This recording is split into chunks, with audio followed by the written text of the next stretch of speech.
Government's murder of Renee Nicole Good has made many of my fellow white people feel quite afraid, and if that's you, this is for you. As a white woman often in attendance at confrontational protests, that's a question that's lurking in the background often. Aren't you afraid? Aren't you afraid? And yes, of course, as the government builds out additional arms of state violence to disappear my neighbors and deliberately hires neo-Nazis in order to fill that force, it is scary. You're putting yourself at physical risk when you go to these things to a certain extent, but everybody's scared and you have to get over it and do it anyway. And also there is one fear that as a white woman, particularly a white woman who occupies this body, I never have to face ever, and it's illustrated quite clearly by the murder of Renee Nicole Good, and that is I never have to be afraid that if I go to one of these protests and something happens to me that no one will care. And also, just as an aside, I never have to be afraid that this might just randomly happen to me on the street. I get to opt into this fear. But I want to focus this very specifically on the kind of idea of, oh, now it's scarier to go to a protest, now I am afraid to go. If something happens to a white person at a protest these days, it's very likely that there will be brain rot people who come onto the internet and argue that the person deserved it. Underlying the existence of that discourse at all is the reality that I never have to be afraid that people will consider it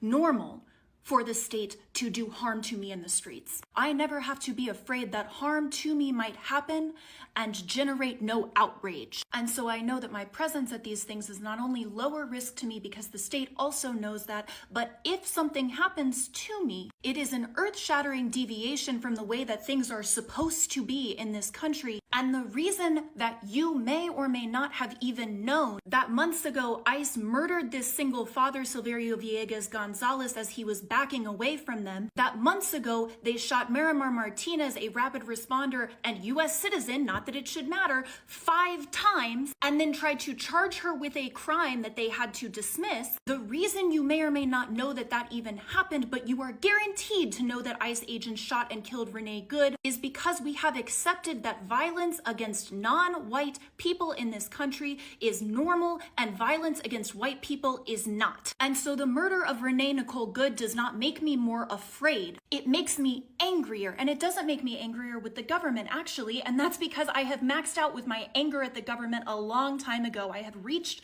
capacity. It makes me angry at professed allies who are going to use this woman's sacrifice to justify staying at home when what her sacrifice actually demonstrates is that this country will only care when white people show the fuck up. And that should make the calculus of whether or not to show up much easier, not harder. And to anyone who's going to come in and say, oh, but give everyone a little bit of time, murderous state violence has been the reality for huge swaths of our country the entire time it has existed. We have all had plenty of time to mourn. So now it's time to get fucking brave.